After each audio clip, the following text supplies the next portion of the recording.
En un artículo reciente, Jorge Castañeda argumenta que la ley sí se negocia en México y en los países con el Estado de Derecho más antiguo de la Tierra. En México, dice nuestro colaborador, se negocia todos los días a propósito de todo.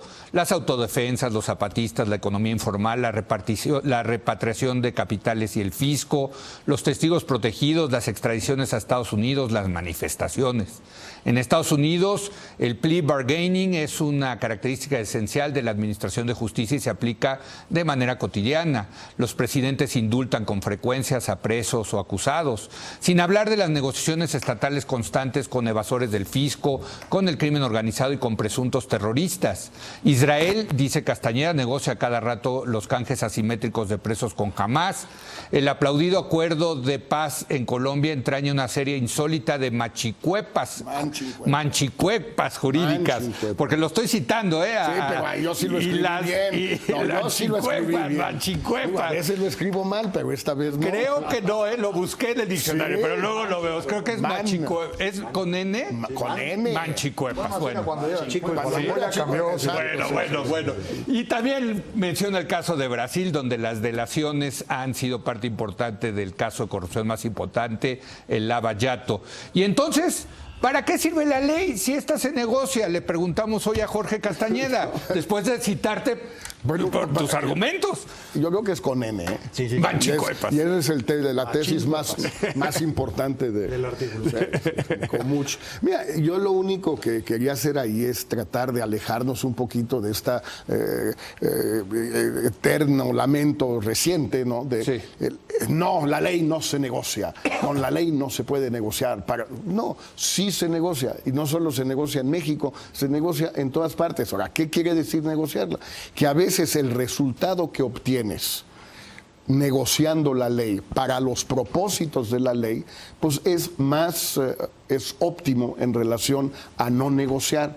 Tú puedes en Brasil decir, bueno, ¿cómo vamos a permitirle a Marcelo Odebrecht, un empresario gigantesco que dio millones y millones de dólares a las campañas de Lula y de Dilma Rousseff, que quede impune o casi impune cuando cometió todos estos delitos? Bueno, es que a cambio de que él quede medio impune, sí castigado, pero medio impune, todos estos otros güeyes van a quedar muy castigados.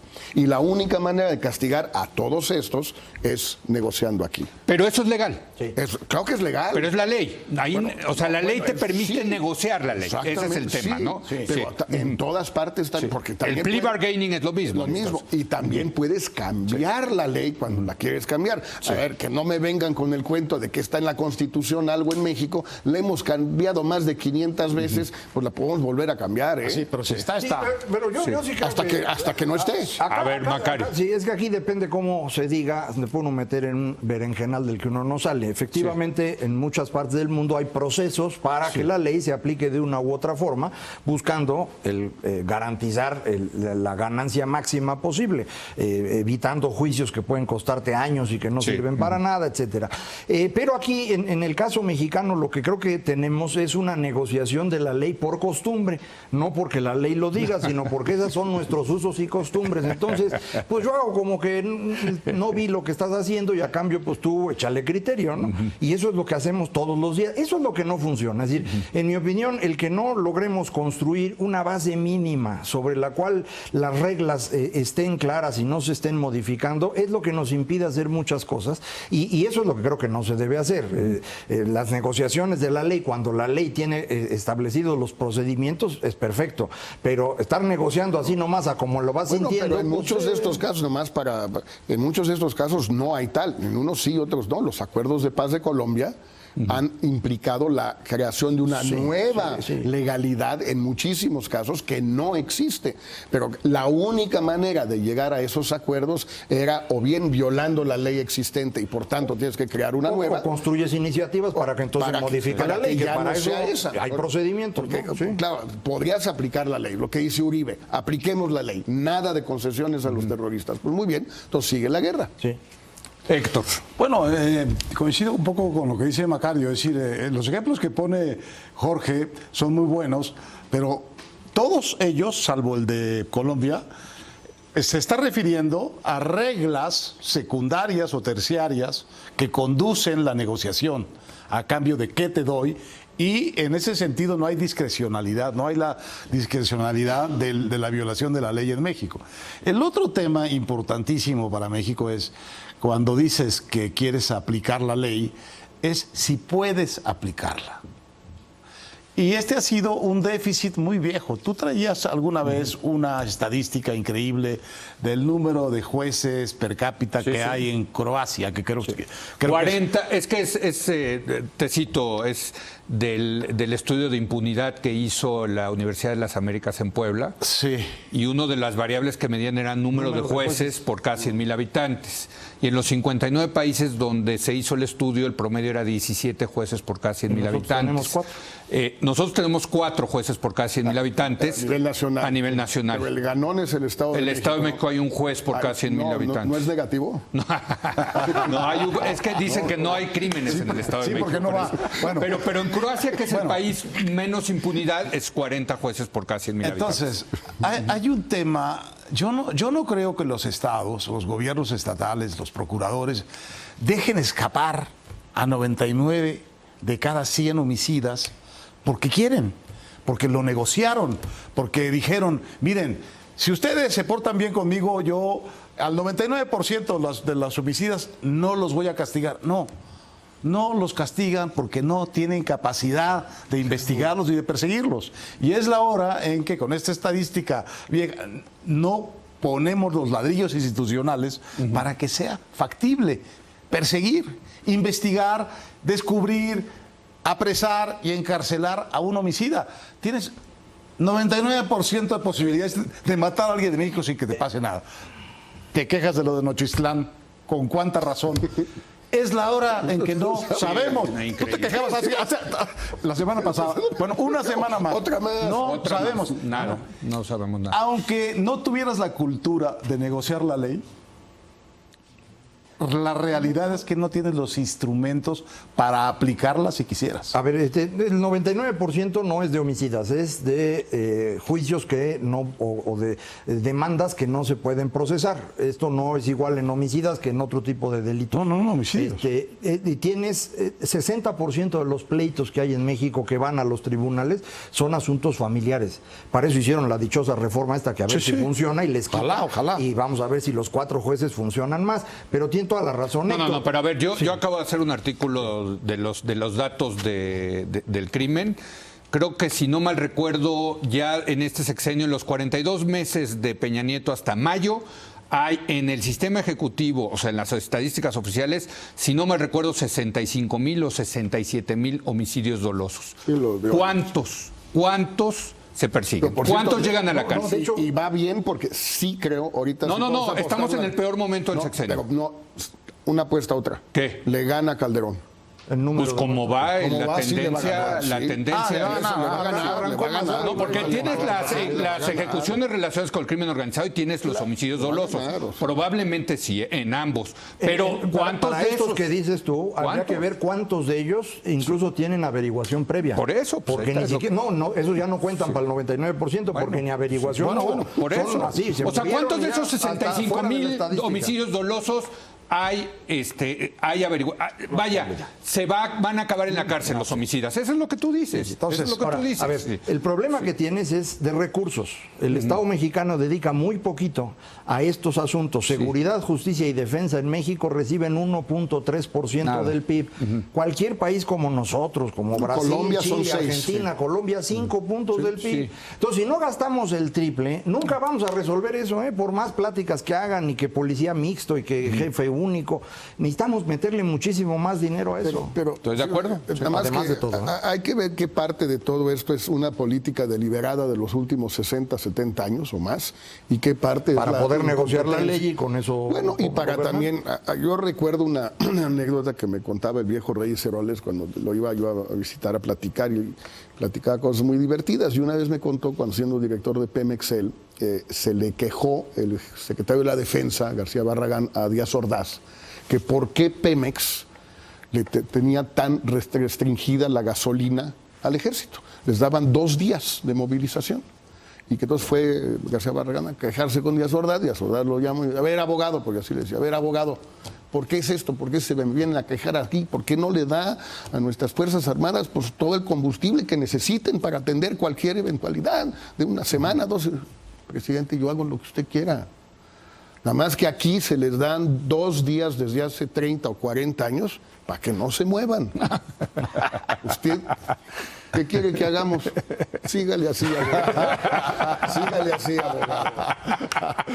Ahora, también el tema de la negociación de la ley era parte intrínseca del sistema político mexicano autoritario. Sí, así ¿no? funcionaba. O sea, finalmente de ahí venimos. Por eso no hemos aprendido a cumplirla, claro, porque estaban sí. interesados en que no aprendieran. Claro, era parte de los instrumentos de poder, ¿no? Decía, me acordé, Francisco Martínez de la Vega, mire, aquí la ley es para que se cumpla y para que no se cumpla. ¿Ya me entendió? Le dije, no, para que se cumpla cuando quiere el que puede hacerla cumplir y para que no se cumpla cuando quiere el que puede no hacerla cumplir. Exacto. Es para las dos. Es un instrumento de negociación. Es un instrumento con el cual el Estado puede presentarse frente a pequeñas fuerzas, a grupos pequeños, a individuos y decirles, como todos están en la ilegalidad, mira, hazle por aquí. ¿te alineas en esto en este problema que vamos a tener o te aplico la ley? Ahora, esto... Todos están fuera de la ley. Sí, por definición.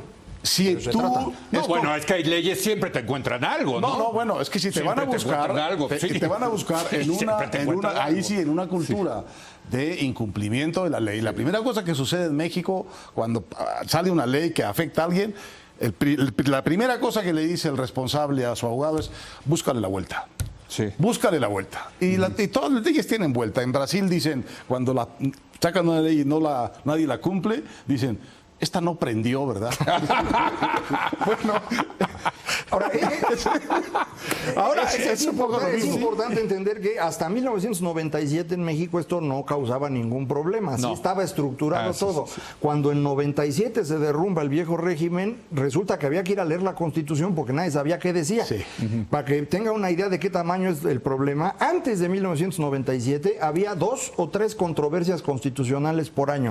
De 97 en adelante el promedio de controversias constitucionales por año son 100. Mira, Una buen cada dato, tercer día, o Buen si lo dato. mides en días hábiles del gobierno diario. Pero a ver, el Diario. paso a una sociedad más moderna, civilizada, democrática, así es como funciona. pasa por el Sí, Estado sí, de sí. Derecho. No, Entonces, sí, cuando sí, dices, sí. a ver, no nos hagamos, siempre se negocia la ley, pues ya a lo mejor es una cuestión de grado, por eso, Jorge, sí, ¿no? O pero a sea, ver, todo esto finalmente, venía- por- pero esto me parece gran tu provocación, tu artículo, pero sí es un tema de grado, ¿no? A ver, es de grados y es de coyunturas. Yo me refería, y nos estamos de hecho refiriendo Claro, a lo de la al SEP. tema de la reforma educativa, al tema de la coordinadora, al tema de los bloqueos, al tema de no dar clases, de no ir al... Bueno, estamos en concreto refiriéndonos a eso. Bueno, todo parece indicar, y creo que los hechos de alguna manera así apuntan, que como dice Héctor, el Estado, este Estado hoy no tiene con qué aplicar la ley a esos güeyes de hoy, de ahí, no tiene con qué. En vista de que no tiene con qué, pues hay una de dos. O vas a matar a muchísimos y te va a costar carísimo, o mejor, pues negocia. ¿Negocia qué? Pues que se pueda. acótalo lo más que puedas. Pues solo Oaxaca, no, pues es que ya se extendió a Chiapas, a Michoacán, a Guerrero, hasta, bueno, ahora Hermosillo y Monterrey. Pero son temas distintos, ¿no? Eso Que es puedes lo de ir la lana. discutiendo, ¿no? Pues, Sí, entonces sí. negocia esto, negocia lo otro, acótalo lo más posible, pero reconoce, si no tienes canicas para aplicar la ley, pues entonces no pierdas tu tiempo con amenazas y ultimátums, que lo único que hacen es debilitar. Mejor empieza a negociar. Pero en ese sentido y ya bueno, fracasó la reforma educativa, tú dirías, no, al sentarte a negociarla, no, parecería que... porque negocias cosas muy diferentes. Por ejemplo, para todo lo que es el sindicato, hay temas que tienen que ver con cómo transitas de la carrera magisterial al nuevo sistema, hay asuntos que tienen que ver con bonos y demás. Yo creo que el sindicato también se metió a la discusión ahorita ahorita para evitar que les peguen muy duro en el recorte que viene para el año que entra, porque vamos a tener que hacer un recorte serio de presupuesto en 2017, entonces ellos avientan el carro de una vez para que el golpe le llegue a Salud, y cuando se mueva Salud, pues le tocará Defensa y así, ¿no? Todo el mundo se defiende. Eso es una cosa distinta de lo que hace la coordinadora. La coordinadora trae otro tema, y creo que ahí lo que hay que ir haciendo, y creo que en esa dirección, es irlos amarrando y acotando conforme te va dando el tiempo, y ya luego ves si se negocia o les pegas. Por aparte, el problema aparte de la patina, negociación es que acabas dándoles más dinero. O sea, tú dices, tiene que ver con el recorte. Es que depende. parte de la negociación, de negociar la ley, es que muchas veces el gobierno llega con portafolios llenos de dinero y los llena de dinero para que ya... La vieja Ese era el esta viejo máxima estilo, de los priistas, de que problema que se resuelve con dinero, problema que sale barato. Pero ahora ya no y tienen acabas dinero. quebrando el Estado Leo, ya no mexicano. tienen dinero. Bueno, Ya por no eso. Héctor, perdón. Bueno, está este tema de poder aplicar la ley y querer aplicar la ley, ¿no? Yo creo que aquí tenemos básicamente un problema de no poder aplicar la ley en todos los órdenes. Y entonces, cuando decimos que hay que implantar un Estado de Derecho, quizá deberíamos empezar por una cosa que, por cierto, solía decir de candidato Peña Nieto: prioridad que no se refleja en el presupuesto no es prioridad. Entonces, para volver a las cifras tremendas que nos acaba de dar Macario, si quieres tener jueces, tienes que pagar los jueces. Si quieres tener policías, ¿cuántas veces lo hemos hablado? Tienes que pagar policías. Si quieres tener ministerios públicos de investigación, investigadores, pues tienes que pagarlos, tienes que formarlos. Ahora, en el contexto de la reforma que está no hay ahorita, otra. se ha dado más dinero a los juzgados. Ahora, pues tiene que hacerlo mucho más rápido. No, pero Y ¿sabes ahora- dónde lo ves? En los pero, federales, a ver, la Policía para- Federal, esos 30,000 federales. Para regalarte una cifra, cuando empezó este tema de la justicia oral en México, que yo creo que es un gran paso, Sí. vino la presidenta Bachelet, entonces en su primera presidencia, y le dijo a Felipe Calderón: ¿cuánto dinero tiene para esto? Se lo digo porque a nosotros el numerito nos costó 6 puntos del PIB. Ahí está, mira nada más. 6 puntos del PIB. No sé cuánto lleven. No, en hombre. puntos Y- del y PIB llevan han de 8 andar como años. medio. ¿Eh? Han de llevar No, como anual, medio. anual. entonces, O sea, más o menos lo que gana llevan Conacyt. 8, llevan 8. Conacyt más o menos se gastan medio punto. No, Conacyt anda arriba bueno, casi un punto del PIB. Bueno, ahorita, por ¿eh? eso, menos entonces que el Conacyt le están dando a la parte A de la la pues, justicia pues, muy oral. caro. Depende, sí. Pues sí. Es caro. Claro. No, tienes que Bueno, y hacer los un- federales, yo decía, la Policía Federal, que pobres, porque los mueven de Guerrero, se arma el Bueno, desmadre en lo que Guerrero y los lo mueven que a pasó Oaxaca. en Los mueven a... Tamaulipas, anuncia la Policía Federal y el Ejército que se van de Tamaulipas a Oaxaca para proteger a los maestros. 3 días después hay una masacre de 14 personas en Ciudad Victoria. Sí. Obviamente como resultado del vacío. vacío que dejaron. Claro. Sí, es que no les alcanzan. No Bueno, alcanzan. pues no alcanza en primer lugar porque tienes muchos frentes y eso le encanta a este gobierno. Pero segundo, no alcanza porque no le han metido Pero nada. ahí sí el Estado mexicano, porque Es ya van una por lo menos decisión de- 2 presidentes, no han hecho de esto una política seria, porque estaba previsto desde el presidente Calderón no sé cuántos miles de policías federales y que iban a ser duplicados, que iba a acabar entregando creo que 30,000 efectivos. Sí, pero En más- sí nos Calderón acabaron más o 30,000, menos, pero- muchos pero es que de 30,000 no te escritorio, alcanzan. muchos de gabinete. Pero Peña iba a meter 100,000 más, 100,000, 50 de gendarmería y 50 Sí, más de no, PFD. No lo pues, hizo. 20, ¿no? Bueno, No, menos. pues Bueno, un poco pagas por eso, ¿no? Sí, Pues por no poder hacer las cosas, no tienen los instrumentos. Bueno, vamos a hacer una breve pausa y regresamos para hacer algunas recomendaciones de libros y películas para leer, para ver, aprovechando que inicia la temporada vacacional. Quédese aquí en Foro TV, que continúa la hora de opinar.